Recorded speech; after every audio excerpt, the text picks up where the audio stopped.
चौधरी देवीलाल को राजनीति के सबसे भरोसेमंद ताऊ के रूप में जाना जाता है। उन्होंने वादा आज के दौर में कल्पना करना मुश्किल है भारत में ऐसा कोई नेता हो बहुमत से संसदीय दल का नेता मान लिए जाने के बाद अपनी जगह किसी दूसरे शख्स को दे दी।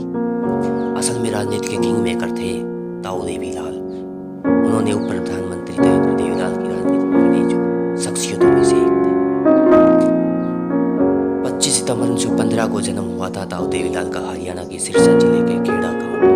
उनके पिता का नाम लेखराम, माता का नाम सुंबा देवी और पत्नी का नाम हरकी देवी था। देवीलाल जी ने 10वीं की पढ़ाई 1929 में छोड़ दी और राजनीतिक गतिविधियों में भाग लेना शुरू किया। ओम प्रकाश चौटाला की पढ़ाई उन्होंने होम टाउन में ही की। चौधरी देवीलाल ने स्वतंत्रता आंदोलन में हिस्सा लिया। 1952 में विधायक बने। पहली बार 1956 में पंजाब कांग्रेस के अध्यक्ष बना दिए गए थे। नेताओं में एक हरियाणा का निर्माता भी कहा जाता है। चौधरी देवीलाल ने हरियाणा को अलग राज्य बनाने के लिए 1958 में बोला गया। 1971 में कांग्रेस छोड़ दी। 1975 में आपातकाल में देवीलाल को इंदिरा गांधी ने गिरफ्तार कर लिया। 19 महीने की जेल में रखा गया। आपातकाल के बाद जनता पार्टी ने उन्हें टिकट दिया और सीएम बने। इमरजेंसी के बाद लोकदल नाम से अलग पार्टी बनाई और हरियाणा के गरीबों को न्याय युग चलाया। 1987 के चुनाव में देवीलाल की पार्टी ने हरियाणा में 90 में से 85 सीट हासिल करी थी और चौधरी देवीलाल दूसरी बार हरियाणा के सीएम बन गए। और इमरजेंसी के मुख्य विरोध की वजह से राजनीति की बुलंदियों के बावजूद तो देवीलाल को सबसे ज्यादा 1989 के चुनाव में वीपी सिंह को प्रधानमंत्री की कुर्सी सौंपने की वजह से जाना जाता है। 89 के चुनाव की तैयारी कर रहे थे। पहले ही लोगों से कहते हैं 1989 के बाद से संसदीय दल की बैठक प्रधानमंत्री की कुर्सी के वो बिल्कुल करीब थे, लेकिन जिसका चंद्रशेखर ने भी उस बैठक में नेताओं का धन्यवाद करने के लिए खड़े हुए। वो बोले, मैं एक बुजुर्ग हूँ, सब ताऊ बोलते हैं, ताऊ बने रहना ही पसंद है मुझे तो। राजनीति के जानकार कहते हैं कि वाकई देवीलाल की राजनीति के क्षेत्र में किंग मेकर थे। वीपी सिंह चौधरी देवीलाल की वजह से प्रधानमंत्री बन पाए थे। देवीलाल अपनी जुबान के पक्के थे। उन्होंने जो किया वो आम आदमी के बस की बात नहीं थी।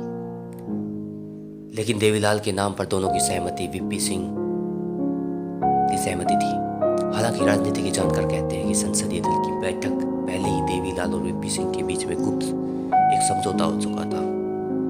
देवीलाल ने वीपी सिंह को दिए गए वादे का पालन किया और संसद दल के नेता की कुर्सी वीपी सिंह को सौंप दी गई थी।